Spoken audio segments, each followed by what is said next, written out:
siap-siaplah dipukul oleh malaikat tersebut. Itu semuanya akan kita lewati, yang disebut dengan alam barzakh. Makanya di dalam sebuah hadis Nabi SAW disebutkan, dikala ada sebahagian manusia ditanya oleh Allah Subhanahu wa taala melalui perantara malaikatnya, ada di antara mereka yang menjawab terakhir dia mengucapkan la adri, saya tidak tahu. Kemudian dikala dia mengatakan saya tidak tahu, maka di sana malaikat tersebut memberikan pukulan yang kuat kepada dirinya sehingga membuat dirinya hancur lebur. Kemudian dikembalikan oleh Allah Subhanahu wa taala ke jasad yang utuh kembali. Kemudian ditanya, kembali dia menjawab la adri. Kenapa para ulama mengatakan la adri? Kalimat ini ada maknanya. Kenapa dia mengatakan Karena seolah-olah dia tahu. Dia ingin menjawab, dia ingin berbicara, namun dia lupa jawabannya apa. Kenapa dia bisa lupa? Karena dia dulu tahu tentang Islam, dia dulu tahu tentang Allah, dia tahu tentang Islam, dia tahu tentang Nabi Muhammad, namun dia acuh tak acuh, tidak mau memberikan waktunya untuk belajar tentang Allah, tidak mau memberikan waktunya untuk belajar tentang agama.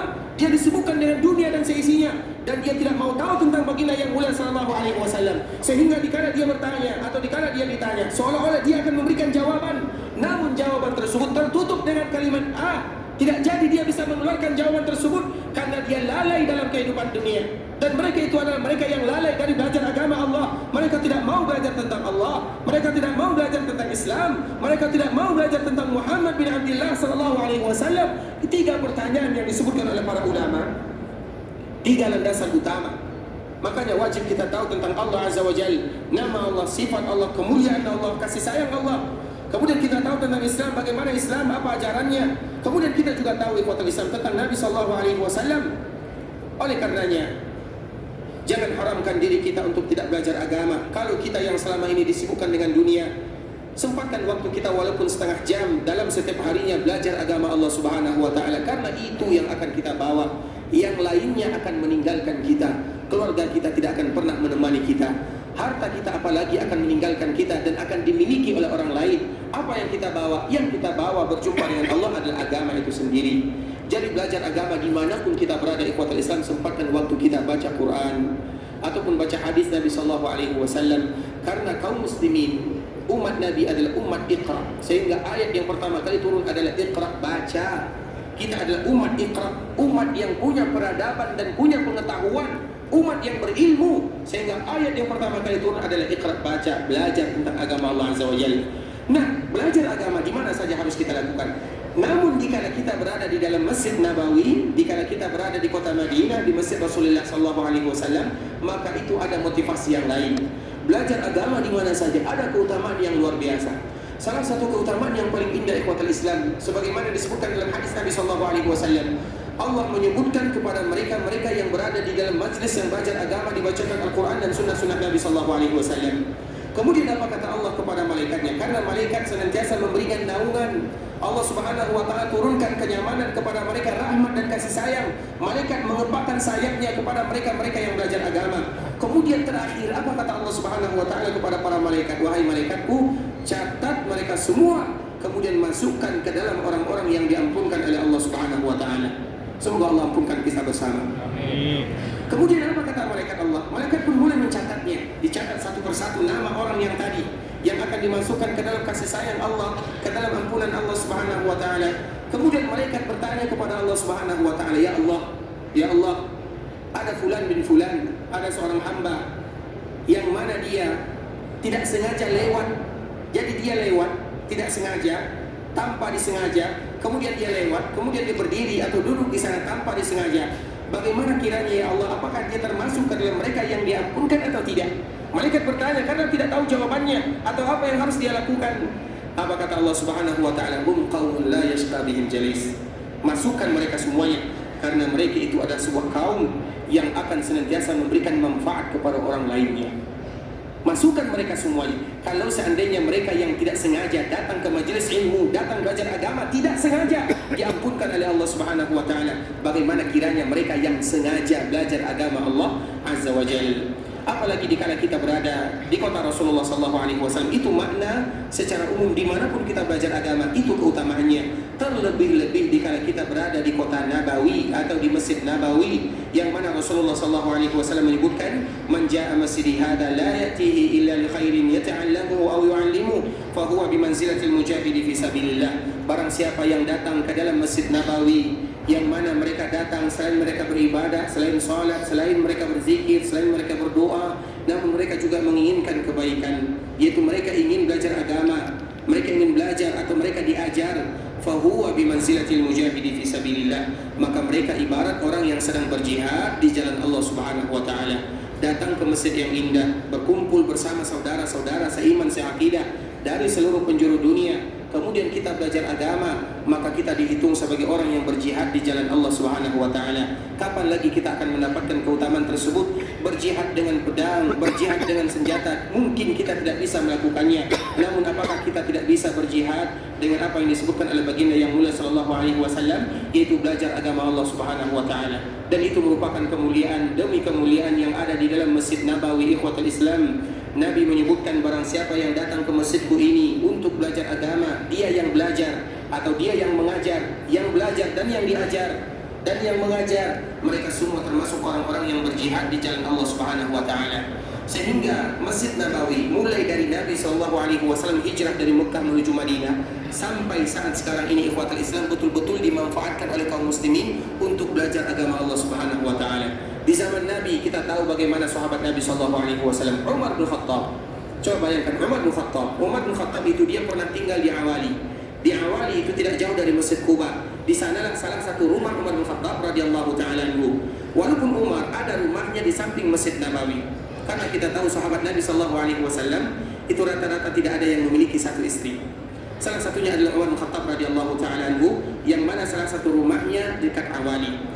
Kemudian dia ada tetangga dengan Al-Ansar.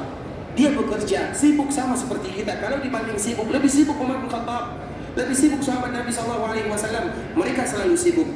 Kemudian apa yang dilakukan oleh Umar bin Khattab dengan tetangganya untuk datang ke masjid Nabi SAW? Kuntu ana wa jarulli minal ansar. Aku dan tetanggaku yang berasal dari Ansar, kunna natanawabun nuzul inda Rasulullah SAW. Kami bergantian datang kepada Nabi SAW. Apa maknanya? Hari ini Umar yang datang, sahabat Al-Ansar ini bekerja. Keesokan harinya sahabat Ansar yang datang ke Nabi, belajar dengan Nabi, Umar ini bekerja. Jadi mereka bergantian. Kalau seandainya Umar yang datang kepada Nabi duduk di Masjid Nabawi, maka semua kabar, semua hadis Nabi SAW disampaikan kepada tetangganya, sehingga mereka sama-sama mendapatkan agama. Kalau seandainya orang Ansar, tetangga Umar bin Khattab yang datang dan duduk di Majlis Nabawi atau di Masjid Nabawi, maka dia sampaikan semua apa yang dia dapatkan kepada Umar bin Khattab. Jadi dia gabungkan semuanya, agama yang utama, dunia yang kedua, bukan dibalik. Begitulah para sahabat Nabi SAW. Sehingga mereka menyebutkan kunna natanawabun nuzul inda Rasulillah. Kami bergantian turun kepada Nabi agar mereka tidak menyia-nyiakan kesempatan tersebut, terutama dikala mereka datang ke Masjid Nabawi. Mereka tinggal di Quba. Coba bayangkan dari Quba ke Masjid Nabawi, kalau jalan kaki 4 kilo jalan kaki setiap hari. Coba bayangkan ikhwatul Islam. Nah, begitu yang mereka lakukan untuk belajar agama, terutama dikala berada di Masjid Nabawi SAW. Nah, Masjid Nabawi mulai dari zaman Nabi hijrah ke kota Madinah sampai sekarang adalah markas daripada agama, yang mana semua kaum muslimin mereka menginginkan hadis daripada Nabi SAW. Satu-satunya hadis yang bahkan tidak disebutkan oleh Allah di kota Mekah Mukarramah, yang memuliakan kota Madinah dibandingkan dengan semua kota yang ada di dunia, adalah hadis dikala kita belajar agama di dalam Masjid Nabawi. Karena Nabi SAW menyebutkan man ja'a masjidi hadza. Nah, sekarang kita berada di dalam Masjid Nabawi. Tinggal kita mau atau tidak. Kita mau atau tidak baca Al-Quran, baca artinya, buka Quran, buka artinya. Kita mau tidak buka handphone kita baca hadis Nabi SAW. Kita baca Riyadhus Shalihin yang semua kita mudah untuk menghafalnya atau mudah bagi kita untuk membacanya, yang dikarang oleh Imam Nawawi, atau hadis-hadis yang singkat, Umdatul Ahkam misalnya, atau misalnya Al-Arba'in Nawawiyah, sesuai dengan kebutuhan kita. Kita belajar mulai dari mana tata cara wudu, bagaimana Nabi berwudu, bagaimana Nabi salat, bagaimana Nabi berpuasa. Kita ingin tahu tentang Nabi, dan itulah cinta yang sebenarnya kepada Nabi SAW. Belajar agama itu bukti cinta kita kepada Nabi yang mulia, karena kita tidak akan tahu tentang Nabi kecuali kita belajar tentang hadis Nabi, sejarah Nabi dan sunnah Nabi SAW. Sehingga selalu kita menyebutkan ikhwatul Islam, belajar agama adalah bukti cinta kepada Nabi. Barang siapa yang cinta kepada Nabi, wajib bagi dia belajar agama Allah Azza wa Jalla. Barang siapa yang tidak belajar agama Allah, berarti dengan bahasa tubuh mereka mengatakan kami tidak cinta kepada Nabi SAW. Karena bagaimana pula mereka cinta kepada Nabi? Mereka tidak tahu agama Nabi. Cinta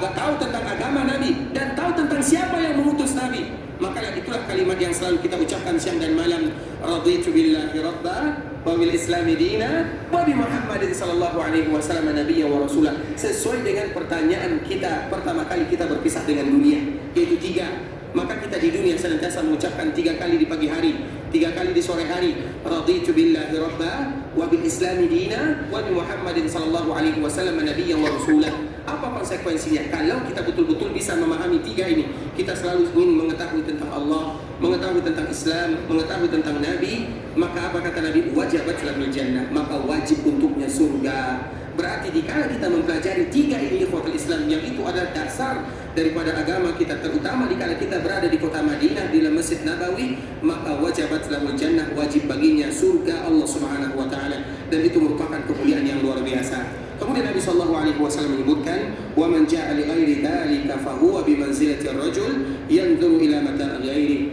Dan barang siapa yang datang ke Masjid Nabawi kemudian mereka tidak mau melakukan apa yang tadi telah kita sebutkan, hanya sekedar datang kemudian pergi, datang pergi, bahkan ada di antara kita yang datang ke Masjid Nabawi hanya sekedar dokumentasi saja, tidak ada nilai-nilai rohani di dalamnya, atau tidak ada keinginan untuk belajar agama di dalamnya, maka Nabi menyebutkan fahuwa bi manzilatir rajul yanzuru ila mata'il ghairi, maka dia ibarat orang yang hanya memperhatikan perhiasan yang dibawa oleh saudara-saudaranya. Karena setiap mereka yang datang ke Masjid Nabawi dan setiap mereka yang belajar agama di dalam Masjid Nabawi, setiap kali mereka pulang, setiap kali itu pula mereka membawa perhiasan-perhiasan dan warisan dari Nabi sallallahu alaihi wasallam. Dan hadiah yang terindah untuk keluarga kita yang kita tinggalkan adalah agama Allah Subhanahu wa taala, hadis Nabi, Al-Qur'an, hadis-hadis Nabi sallallahu alaihi wasallam, karena itu adalah warisan dari Rasul kita yang mulia sallallahu alaihi wasallam.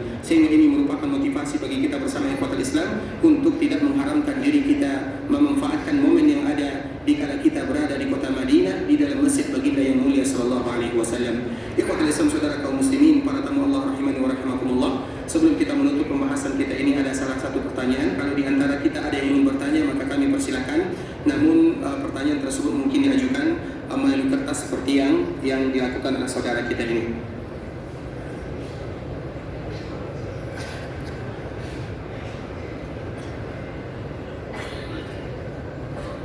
Ketika ziarah Nabi di kiri bahu kita kubur, dan Nabi serta sahabat, dan kami ulang lagi, di kiri bahu kita kubur Nabi dan sahabat, di kanan rumahnya istri Nabi seperti Safiyah, jendelanya terbuka. Apa kisah sahihnya? Ada di antara kita yang melihat ada jendela yang terbuka di kala kita berziarah? Wallahu ta'ala a'lam. Ikhwatul Islam, kita tahu ibunda kita Safiyah radhiyallahu ta'ala anha, yang mana rumah yang kita ziarahi itu adalah rumah ibunda kita Aisyah radhiyallahu ta'ala anha. Di samping rumah ibunda kita Aisyah, kemarin selalu kita menyebutkan, di sini Masjid Nabawi, di sini rumah ibunda kita Aisyah, di sampingnya adalah rumah Hafsah radhiyallahu ta'ala anha, di sampingnya lagi adalah rumah Fatimah radhiyallahu ta'ala anha, kemudian di sana ada Ummu Salamah radhiyallahu ta'ala anha. Karena Safiyah istri Nabi sallallahu alaihi wasallam, siapa yang tahu kapan Nabi menikah dengan Safiyah? Nabi menikah dengan Safiyah di kala terjadi perang Khaybar. Siapa yang masih ingat kapan terjadi perang Khaybar? Selalu kita tanyakan, kapan terjadi perang Khaybar? Pada tahun ke-6 atau ke-5? Ke-7 Hijriah terjadi perang Khaybar. Di perang Khaybar itu maka menikah dengan Safiyah. Berarti Safiyah datang belakangan. Safiyah itu menikah dengan Nabi sallallahu alaihi wasallam baru pada tahun ke-7 Hijriah. Sedangkan istri Nabi yang lain mana? Sudah ada rumahnya masing-masing. Sehingga yang ditanyakan ini, wallahu ta'ala alam, kami tidak tahu. Barakallahu fikum ikhwatul Islam, saudara kaum muslimin, para tamu Allah rahimani wa rahimakumullah. Sampai di sini pembahasan yang bisa kita jelaskan, semoga memberikan manfaat. Allahumma inna nas'aluka ilman nafi'a. Ya Allah, sesungguhnya kami bermohon kepadamu agar kami diberikan ilmu yang bermanfaat, wa rizqan thayyiba, dan rezeki yang baik, wa amalan mutaqabbala, dan amalan-amalan yang engkau terima semuanya ya Allah. Itu merupakan permintaan kita bersama, permintaan yang diajarkan oleh Nabi sallallahu alaihi wasallam. Sampai di sini perjumpaan kita ikhwatul Islam, yang benar dari Allah Subhanahu wa taala, yang salah dari diri kami pribadi karena kurangnya ilmu kami, karena kebodohan dan kejahilan kami. Kami mohon dimaafkan kalau seandainya ada kata-kata yang salah kata-kata yang kurang berkenan di hati kami mohon dimaafkan, dan kita senantiasa berdoa kepada Allah Subhanahu wa taala agar Allah Subhanahu wa taala ampunkan dosa kita bersama, agar Allah ampunkan dosa orang tua kita, agar Allah ampunkan dosa keluarga kita, agar Allah ampunkan dosa seluruh kaum muslimin. Tidak ada di antara kita yang berhutang kecuali Allah lunaskan, tidak ada di antara kita yang sakit kecuali Allah sehatkan, tidak ada di antara kita yang mendapatkan musibah kecuali Allah lapangkan, tidak ada di antara kita yang gelisah kecuali Allah berikan ketenangan dan kenyamanan. Tidak ada di antara kita yang ingin meninggalkan kota Madinah kecuali karena cinta kepada kota Madinah, dan semoga Allah kembali senantiasa memanggil kita untuk datang ke kota Madinah. Namun kalau ada di antara kita yang ingin meninggalkan kota Madinah untuk pulang ke kampung halamannya, semoga Allah berikan kesehatan, keberkahan kepada mereka semua, berjumpa kembali dengan keluarganya dalam keadaan sehat walafiat. Kalau ada di antara kita yang ingin pergi ke Mekah untuk beribadah, semoga Allah terima semua amal ibadah yang mereka lakukan, dan semoga Allah kabulkan semua doa dan permintaan mereka kepada Allah Subhanahu wa taala.